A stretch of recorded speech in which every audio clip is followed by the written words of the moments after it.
Hello friends, welcome to time for greatness. ഇന്നത്തെ ഈ വീഡിയോയിൽ നിങ്ങൾ ഇപ്പോൾ തന്നെ നിർത്തേണ്ട 10 മിസ്റ്റേക്കുകളെ കുറിച്ചിട്ടാണ് പറഞ്ഞു തരുന്നത്. അതുമാത്രമല്ല, ഈ മിസ്റ്റേക്സിന് വേണ്ടിയിട്ടുള്ള സൊല്യൂഷൻസും പറഞ്ഞു തരുന്നുണ്ട്. ഈ പറഞ്ഞു തരുന്ന കാര്യങ്ങൾ നിങ്ങൾ നിങ്ങളുടെ ജീവിതത്തിലേക്ക് ആഡ് ചെയ്യുകയാണെങ്കിൽ നിങ്ങൾക്ക് നിങ്ങളുടെ തന്നെ ബെസ്റ്റ് വെർഷൻ ആകാൻ സാധിക്കും. അതിന്റെ അർത്ഥം നിങ്ങൾ ഇപ്പോൾ നല്ലതല്ല എന്നല്ല ഞാൻ പറയുന്നത്, നിങ്ങൾ ഇപ്പോഴും നല്ലത് തന്നെയാണ്. എന്നാൽ നിങ്ങൾ ഇനിയും നല്ലൊരു ബെറ്റർ വെർഷനായി മാറണമെന്ന് നിങ്ങൾക്ക് ആഗ്രഹമുണ്ടെങ്കിൽ നിങ്ങൾ ഈ വീഡിയോ പൂർണ്ണമായിട്ടും കാണണം. പ്രത്യേകിച്ച് ഈ വീഡിയോയിൽ പറയുന്ന 4th habit, 7th habit, 10th habit എല്ലാം ഇമ്പോർട്ടൻ്റ് ആണ്. ഈ പോയിന്റ്സ് തീർച്ചയായിട്ടും നിങ്ങൾ മിസ് ചെയ്യാൻ പാടില്ല. ഫസ്റ്റ് ഹാബിറ്റ് മിസ്റ്റേക്ക് എന്താണെന്ന് പറഞ്ഞാൽ, സാധാരണയായി നമ്മൾ ചില സ്ഥലത്തെല്ലാം മിററിന് മുന്നിൽ പോയി നിൽക്കുന്ന സമയത്ത് ചില സ്ഥലങ്ങളൊന്നും മിററിൽ നമുക്ക് കാണുവാൻ കഴിയില്ല. ഉദാഹരണത്തിന് നമ്മുടെ കഴുത്തിന്റെ പിന്നാലെയുള്ള ഭാഗം, നമ്മുടെ എൽബോ ഭാഗം, ഈ ഭാഗമൊന്നും നമുക്ക് കാണാൻ കഴിയില്ല. എന്നാൽ ഈ സ്ഥലത്തെല്ലാം ഡാർക്ക്നെസ് ഉണ്ടായിട്ടുണ്ടാവും. ഇതിനുള്ള പ്രധാനപ്പെട്ട കാരണം എന്താണെന്ന് വെച്ചാൽ, നമ്മൾ കൂടുതലും എക്സ്പോസ് ആയിരിക്കുന്ന ഒരു സ്ഥലമാണ്. കൂടുതൽ പുറത്ത് ചുറ്റുമ്പോഴെല്ലാം ഇവിടെ അഴുക്കുകൾ ബാധിക്കും. അത് കാരണത്താൽ ഇത്തരം സ്ഥലങ്ങളിൽ ചില ഡാർക്ക് സ്പോട്ടുകൾ, ഡാർക്ക് ഏരിയാസ് എല്ലാം ഉണ്ടാകും. ഇത്തരം സ്ഥലങ്ങൾ കുറച്ച് ഡാർക്കായിരിക്കുക എന്ന് പറയുന്നത് കോമൺ ആണ്. എന്നാൽ അത് വളരെയധികം നോട്ടീസബിൾ ആവുന്ന രീതിയിൽ വർദ്ധിക്കുകയാണെങ്കിലോ നന്നായിരിക്കില്ലല്ലോ. എന്നാൽ ഇതിൽ വളരെ ശ്രദ്ധിക്കേണ്ട കാര്യം എന്താണെന്ന് വെച്ചാൽ, നമ്മൾ ഇതിനെ ശ്രദ്ധിക്കാതെ വിട്ടാൽ ഇത് കാലം കഴിയും തോറും കൂടുതലായിക്കൊണ്ടേയിരിക്കും. ഒരു കാലം കഴിഞ്ഞാൽ പിന്നെ വളരെ ദൂരെ നിന്ന് നോക്കുമ്പോഴേക്കും നിങ്ങളുടെ കഴുത്തിന്റെ പിൻഭാഗം, എൽബോ എല്ലാം ഇങ്ങനെ ഡാർക്ക് ആയിരിക്കുന്നത് വിസിബിൾ ആയിരിക്കും. ഇത് നിങ്ങളുടെ അട്രാക്റ്റീവ്നെസ്സിനെ, ബോഡിയുടെ ഫെയർനെസ്സിനെയൊക്കെ നന്നായി ബാധിക്കുന്ന കാര്യമല്ലേ. ശരി ഫ്രണ്ട്സ്, ഇതിന് എന്തെങ്കിലും സൊല്യൂഷൻ ഉണ്ടോ? അത് വളരെ സിമ്പിളാണ്. നിങ്ങൾ ചെയ്യേണ്ടത് എന്താണെന്ന് വെച്ചാൽ, ഒരു തുണി എടുക്കുക, അതിൽ കുറച്ച് ബോഡി വാഷ് അല്ലെങ്കിൽ സോപ്പോ എന്തെങ്കിലും ഒന്ന് ആക്കുക. അതിനുശേഷം നിങ്ങൾക്ക് ഇങ്ങനെ ഡാർക്കായിട്ടുള്ള ഏരിയാസ് എന്ന് തോന്നുന്ന സ്ഥലത്തെല്ലാം ഈ ക്ലോത്ത് ഉപയോഗിച്ചുകൊണ്ട് ആഴ്ചയിൽ 2 തവണയെങ്കിലും കുളിക്കുമ്പോൾ കുറച്ച് നേരം സ്ക്രബ് ചെയ്യുക. ഇത് നിങ്ങൾ കുളിക്കുമ്പോൾ ചെയ്യണമെന്ന് നിർബന്ധമൊന്നുമില്ല, നിങ്ങൾക്ക് ഒഴിവ് കിട്ടുന്ന ഒരു സമയത്ത് ചെയ്താലും മതി. ഇത് നിങ്ങൾ തുടർച്ചയായി ചെയ്യുമ്പോൾ നിങ്ങൾക്ക് നല്ലൊരു റിസൾട്ട് കിട്ടും. രണ്ടാമതൊരു മിസ്റ്റേക്ക്, നമ്മൾ എന്തെങ്കിലും ഒരു തുണി, നമ്മൾ എന്തെങ്കിലും ഒരു ക്ലോത്ത് ഓൺലൈനിലോ ഓഫ്ലൈനിലോ വാങ്ങുമ്പോൾ, എവിടെ നിന്ന് വാങ്ങണമെങ്കിലും ശരി, ആ തുണിയുടെ കളർ യെല്ലോ ആയിരിക്കാം, പിങ്ക് ആയിരിക്കാം, അത് ബ്ലാക്ക് ആവാം, വൈറ്റ് ആവാം, എന്തും ആവാം. എന്നാൽ നിങ്ങൾ ശ്രദ്ധിക്കേണ്ട ഒരു കാര്യം, ചില കളറുകൾ നിങ്ങൾക്ക് സ്യൂട്ടായിരിക്കും. അത് നിങ്ങൾ ആദ്യം കണ്ടുപിടിക്കണം. ഇത് നിങ്ങൾക്ക് തിരിച്ചറിയാൻ പറ്റുക എപ്പോഴാണെന്ന് വെച്ചാൽ, നിങ്ങൾ ഫോട്ടോസ് എടുക്കുമ്പോഴാണ്. നമ്മുടെ സ്കിൻ ടോണിനും നമ്മുടെ ഫേസ് ടോണിനും ഒക്കെ അനുസരിച്ച് നമ്മൾ ധരിക്കുന്ന ചില വസ്ത്രങ്ങളുടെ കളറുകൾ നമ്മൾക്ക് വളരെയധികം യോജിക്കും. അത് നമ്മൾ കണ്ടെത്തണം. ഉദാഹരണത്തിന്, ചില ആളുകൾക്ക് ബ്ലാക്ക് കളറായിരിക്കും സ്യൂട്ടാകുക, ചില ആളുകൾക്ക് വൈറ്റ് കളറായിരിക്കും. അതവർ ഫോട്ടോസ് എടുത്ത് നോക്കുമ്പോഴാണ് മനസ്സിലാവുക. ഇതേപോലെ നിങ്ങൾക്കും നിങ്ങളുടെ സ്കിൻ ടോണിനനുസരിച്ച് ചില കളേഴ്സ് മാച്ചിങ് ആയിരിക്കും. ഈ ഒരു കാര്യം നിങ്ങൾ ആദ്യം കണ്ടുപിടിക്കണം. നിങ്ങളുടെ സ്കിൻ ടോണിന് യോജിച്ച കളർ ഏതാണെന്നുള്ളത് കണ്ടുപിടിക്കാൻ നിങ്ങളുടെ കയ്യിലുള്ള ഡ്രസ്സുകളെല്ലാം ഇട്ട് നോക്കി ഒന്ന് ഫോട്ടോ എടുത്ത് നോക്കുക എന്നുള്ളതാണ് സൊല്യൂഷൻ. ഇങ്ങനെ നിങ്ങൾ ആ കളർ ഒന്ന് കണ്ടുപിടിക്കണം. ഇതൊന്ന് നിങ്ങൾ മനസ്സിലാക്കി എടുത്തു കഴിഞ്ഞാൽ അടുത്തത് പിന്നെ ഈ കളറിനെ നിങ്ങൾ യൂസ് ചെയ്യാൻ പഠിക്കണം.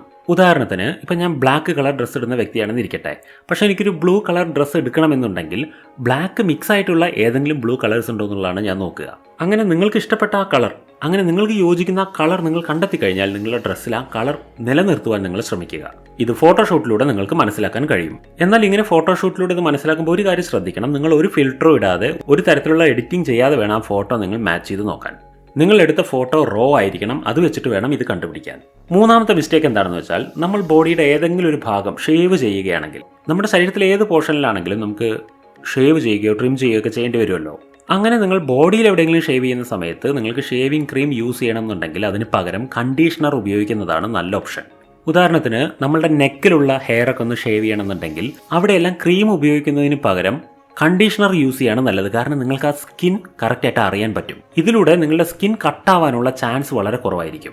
അതുമാത്രമല്ല, ഈ കണ്ടീഷണർ യൂസ് ചെയ്തിട്ട് ഷേവ് ചെയ്യുന്ന സമയത്ത് നിങ്ങളുടെ സ്കിന്നിനുണ്ടാകുന്ന ചില അലർജി പോലെയുള്ള കാര്യങ്ങളിൽ നിന്നൊക്കെ നിങ്ങൾക്ക് രക്ഷപ്പെടാൻ പറ്റും. അതുകൊണ്ട് നിങ്ങൾ ഫേസിൽ മാത്രം ക്രീം ഉപയോഗിക്കുക, ബാക്കി എവിടെയെങ്കിലൊക്കെ ഷേവ് ചെയ്യുന്ന സമയത്ത് കണ്ടീഷണർസ് യൂസ് ചെയ്യാൻ ശ്രമിക്കുക.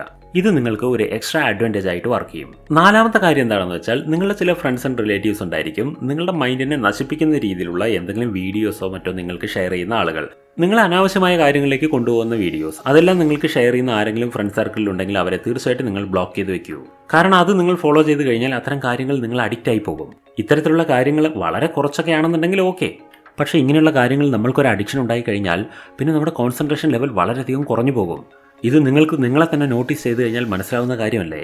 ഇത്തരം കാര്യങ്ങൾ നിങ്ങളുടെ മൈൻഡിന് ലോങ് ടേമിലേക്ക് വളരെയധികം മോശമായ പല എഫക്റ്റുകളും ഉണ്ടാക്കും. ഇത് നിങ്ങൾ ആഗ്രഹിച്ചാലും ഇല്ലെങ്കിലും സംഭവിക്കും. സോ ഫ്രണ്ട്സ്, അതുകൊണ്ട് നിങ്ങൾ പരമാവധി ഇത്തരത്തിലുള്ള ആളുകളെ അകറ്റി നിർത്തുക. ഇത്തരത്തിലുള്ള കാര്യങ്ങളിലേക്ക് നിങ്ങളുടെ മനസ്സിനെ വലിച്ചഴക്കാതിരിക്കുക. ഇങ്ങനെ ആരെങ്കിലും നിങ്ങൾക്ക് അഡൽട്ട് ഫോട്ടോസ്, വീഡിയോസ് ഒക്കെ അയക്കുന്ന ആളുകളുണ്ടെന്നുണ്ടെങ്കിൽ അവരിൽ നിന്ന് നിങ്ങൾ അകന്നിരിക്കൂ, അവരെ ബ്ലോക്ക് ചെയ്യൂ. ഫ്രണ്ട്സ്, നിങ്ങളോട് ഞാനൊരു ചോദ്യം ചോദിക്കട്ടെ. നിങ്ങളുടെ ജീവിതത്തിൽ അധികമായിട്ട് 1 മണിക്കൂർ കിട്ടിയെന്നിരിക്കട്ടെ. അങ്ങനെ കിട്ടുകയാണെന്നുണ്ടെങ്കിൽ നിങ്ങൾ ആ മണിക്കൂറിനെ എങ്ങനെയാണ് ഉപയോഗപ്പെടുത്തുക? അതായത് നിങ്ങളുടെ ലക്ഷ്യങ്ങൾ പൂർത്തീകരിക്കുവാൻ വേണ്ടി, നിങ്ങൾ ഇഷ്ടപ്പെട്ടതുപോലെ നിങ്ങളുടെ ജീവിതത്തെ ഒന്ന് റെഗുലേറ്റ് ചെയ്യുവാൻ വേണ്ടി നിങ്ങൾക്ക് സമയം തികയുന്നില്ല എന്നിരിക്കട്ടെ, അവിടെ നിങ്ങൾക്ക് 1 മണിക്കൂർ സമയം എക്സ്ട്രാ കിട്ടിയാൽ അതിനെ എങ്ങനെ ഉപയോഗപ്പെടുത്തും എന്നാണ് ചോദിച്ചത്. ഇങ്ങനെ 1 മണിക്കൂറിന് ഉപയോഗിക്കുവാനുള്ള ഒരു ഐഡിയ പോലും നിങ്ങളുടെ കയ്യിൽ വ്യക്തമായിട്ടില്ല എന്നുണ്ടെങ്കിൽ അതിനെ നിങ്ങൾ പഠിച്ചെടുക്കേണ്ടതാണ്. അതിനുവേണ്ടി നിങ്ങളെ ഹെൽപ്പ് ചെയ്യുന്ന ഒരു ബുക്കുണ്ട്, പവർ ഹവർ എന്നാണ് ആ ബുക്കിന്റെ പേര്. ഇതിന്റെ മലയാളത്തിലുള്ള ഓഡിയോ ബുക്ക് സമ്മറി ഞാൻ ഇവിടെ കുക്കു FM-ൽ നിന്നും കേട്ടിരുന്നു. വളരെ പവർഫുൾ ആയിട്ടുള്ള ഒരു ബുക്ക്. അതുകൊണ്ടാണ് നിങ്ങൾക്ക് സജസ്റ്റ് ചെയ്യുന്നത്. കുക്കു FM-ൽ ഇതുപോലെ ഇന്ത്യയിലെ എല്ലാ ലാംഗ്വേജസിലും ധാരാളം audio book summaries and originals available ആണ്.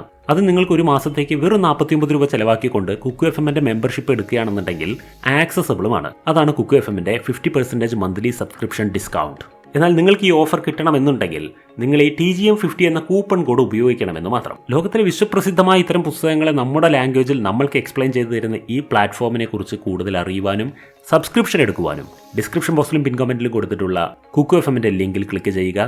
1 മന്ത് സബ്സ്ക്രിപ്ഷൻ എടുത്തു നോക്കുക. Come back to the video. Mistake number 5 എന്താണെന്ന് വെച്ചാൽ ഇത് വളരെ യൂസ്ഫുൾ ആയിട്ടുള്ള ഒരു കാര്യമാണ്. ഇത് ഫേസിന്റെ സിമെട്രിയെ കുറിച്ചിട്ടാണ് പറയുന്നത്. ഓരോരുത്തരുടെയും ഫേസ് ഓരോ തരത്തിലായിരിക്കും. നിങ്ങളൊന്ന് കണ്ണാടിയിൽ പോയി നിന്ന് നോക്കൂ. നമ്മളുടെ ഫേസിന്റെ 2 സൈഡ് ഒരുപോലെ അല്ലാത്തത് കാരണത്താൽ ചെറിയ ചില ഗ്രൂമിങ്ങിലൂടെ നമുക്കിതിനെ ഒന്ന് ഏകദേശം ലെവൽ ചെയ്തെടുക്കാൻ പറ്റും. അപ്പോൾ നിങ്ങളുടെ ഒരു കണ്ണ് ചെറുതും ഒരു കണ്ണ് വലുതുമാണ്, അങ്ങനെ എന്തെങ്കിലും പ്രശ്നം ഉണ്ടെന്നുണ്ടെങ്കിൽ നിങ്ങളൊരു കണ്ണട യൂസ് ചെയ്യുകയാണെന്നുണ്ടെങ്കിൽ തന്നെ ആ പ്രശ്നം അവിടെ പരിഹരിക്കപ്പെട്ടു. അതുപോലെ നിങ്ങളുടെ താടി കട്ട് ചെയ്യുന്നതനുസരിച്ച് നിങ്ങളുടെ ഫേസിന്റെ സ്ട്രക്ചർ മാറ്റിയെടുക്കാൻ പറ്റും. അതുപോലെ ഹെയർ കട്ട് ചെയ്യുന്ന സമയത്ത് ചെവിയുടെ ഭാഗത്തൊക്കെ കുറച്ച് ഹെയർ നിർത്തുകയാണെന്നുണ്ടെങ്കിൽ അതും നിങ്ങൾക്ക് സിമെട്രിക്ക് ഉപകരിക്കും.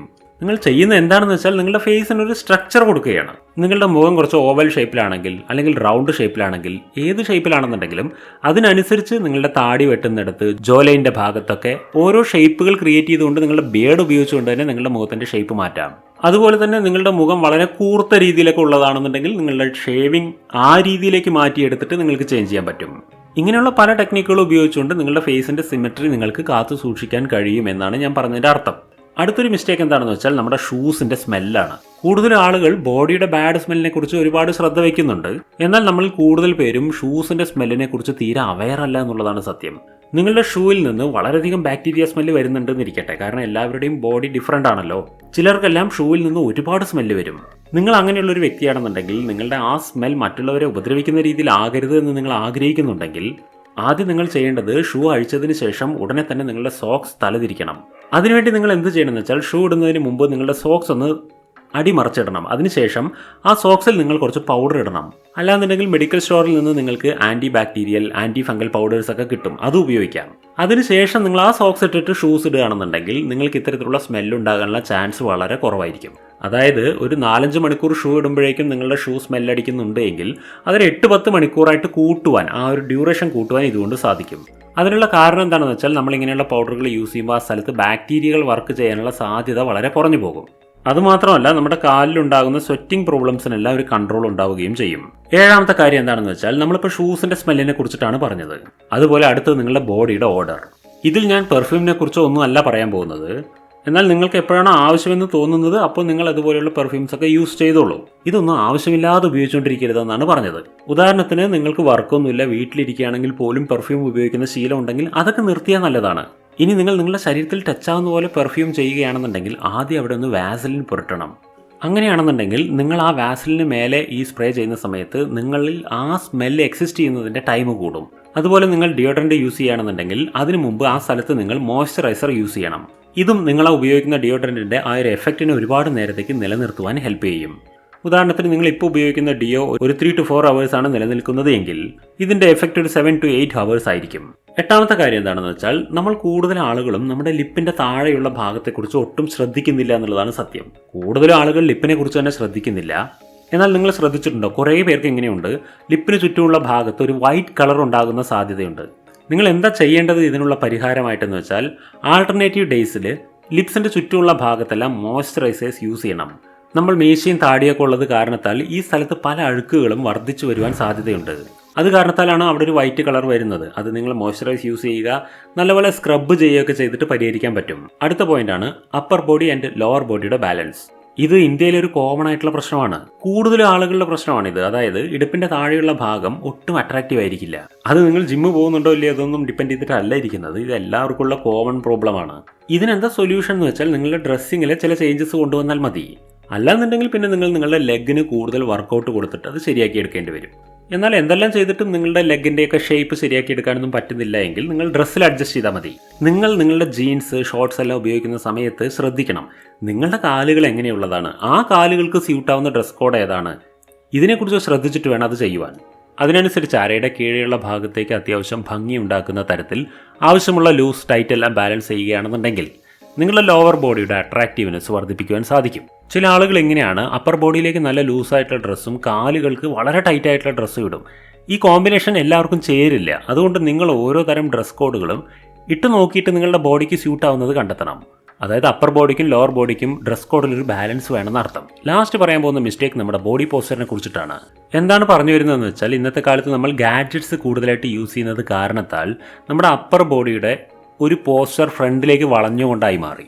ഇത് കുറച്ചേ ഉള്ളൂ എങ്കിലും ഓക്കെ. എന്നാൽ ഈ കാരണത്താൽ നമ്മുടെ ഷോൾഡർ എല്ലാം റൗണ്ടായിട്ട്, കർവ്ഡായിട്ട് കൂടുതലായിട്ട് മാറുന്നുണ്ട്. ഇത് നമ്മൾ ശ്രദ്ധിക്കണം. ഇത് വളരെ മോശമായിട്ടുള്ളൊരു പോസ്റ്റർ ആയിരിക്കും. നിങ്ങൾ ആളുകളുടെ മുന്നിൽ ഇങ്ങനെ ഒരു വളഞ്ഞ ഷോൾഡറോട് കൂടെ നിൽക്കുന്നത് വളരെ മോശമായിട്ടുള്ള പേഴ്സണാലിറ്റി ആയിരിക്കും. ഇത് നമ്മുടെ ബോഡി ലാംഗ്വേജിനെ ഡൗൺ ചെയ്യിപ്പിക്കുന്ന ഒരു കാര്യമാണ്. ഇതിന് നിങ്ങൾ എന്ത് ചെയ്യണമെന്ന് വെച്ചാൽ, ഓൺലൈനിലും ഓഫ്ലൈനിലും എല്ലാം ഇതുപോലെയുള്ള ബെൽറ്റുകൾ അവൈലബിൾ ആണ്. അത് വാങ്ങി ഉപയോഗിക്കാം. ഇതൊക്കെ വളരെ ചെറിയ വിലയിൽ തന്നെ കിട്ടും. നിങ്ങളുടെ ബഡ്ജറ്റ് അനുസരിച്ച് വാങ്ങി ഉപയോഗിക്കാം. ഇങ്ങനെയുള്ള ബെൽറ്റുകൾ എപ്പോഴും ഇട്ട് നടക്കണം എന്നല്ല പറയുന്നത്, ഇടയ്ക്കൊക്കെ ഒന്ന് ഉപയോഗിച്ചാൽ മതിയാകും. ഒരു ദിവസം ഒരു 3 മണിക്കൂറോ മറ്റോ ഇതുപോലെയുള്ള ബെൽറ്റുകളൊക്കെ യൂസ് ചെയ്ത് ശീലിക്കുക. അതിനുശേഷം നിങ്ങളുടെ ബോഡിയിൽ എന്ത് മാറ്റമാണ് വരുന്നതെന്ന് നിങ്ങളൊന്ന് നോട്ട് ചെയ്ത് നോക്കും. വ്യത്യാസം വരും തീർച്ചയാണ്. ഇതിൻ്റെ ഒരു എഫക്റ്റ് ഒരു 3 മാസത്തിനകം തന്നെ നമ്മുടെ ശരീരത്തിൽ കാണപ്പെടുന്നതായിരിക്കും. എന്നാൽ ഇതൊന്നും വേണ്ടാന്നുണ്ടെങ്കിൽ നിങ്ങൾക്ക് എന്ത് ചെയ്യാം, നിങ്ങളുടെ ശരീരത്തെ പോസ്റ്റർ ശരിയാക്കി എടുക്കുവാൻ വേണ്ടിയിട്ടുള്ള ഒരുപാട് എക്സർസൈസുകളുണ്ട്. അതെല്ലാം ഒന്ന് ചെയ്ത് നോക്കിയാൽ മതി. നിങ്ങൾക്ക് ഇത്തരത്തിലുള്ള എക്സർസൈസുകൾ വേണമെന്നുണ്ടെങ്കിൽ കമൻറ്റ് ബോക്സിൽ പറഞ്ഞാൽ മതി. അതിനെക്കുറിച്ചൊരു വീഡിയോ സെപ്പറേറ്റ് ചെയ്യാം. എന്നാൽ ഒരു കാര്യം നിങ്ങൾ ശ്രദ്ധിച്ചോളൂ, നിങ്ങൾ ഈ യങ് ഏജിൽ തന്നെ നിങ്ങളുടെ ബോഡി ഷേപ്പ് ഇങ്ങനെ ആക്കരുത്, കർവ്ഡ് ആക്കരുത്. നിങ്ങൾ വളരെയധികം നിങ്ങളുടെ ബോഡി പോസ്റ്ററിൽ ശ്രദ്ധിക്കണം. നിങ്ങൾ ഒന്ന് ശ്രമിക്കുകയാണെന്നുണ്ടെങ്കിൽ ഒരു 3 മാസത്തിനകം തന്നെ നിങ്ങളുടെ ബോഡി പോസ്റ്റർ ഒന്ന് മാറ്റിയെടുക്കാൻ നിങ്ങളെ കൊണ്ട് പറ്റും. എന്നാൽ നിങ്ങൾ ഇപ്പോൾ ഇത് ചെയ്തില്ലെങ്കിൽ നിങ്ങൾക്ക് പ്രായം കൂടുന്തോറും വലിയ ബുദ്ധിമുട്ടായിരിക്കും പിന്നീട്. നിങ്ങൾക്ക് ഈ വീഡിയോ വളരെയധികം ഇഷ്ടപ്പെട്ടു എന്ന് വിചാരിക്കുന്നു. ഇതുപോലുള്ള വീഡിയോസുമായി നമുക്ക് വീണ്ടും കാണാം. Okay, by.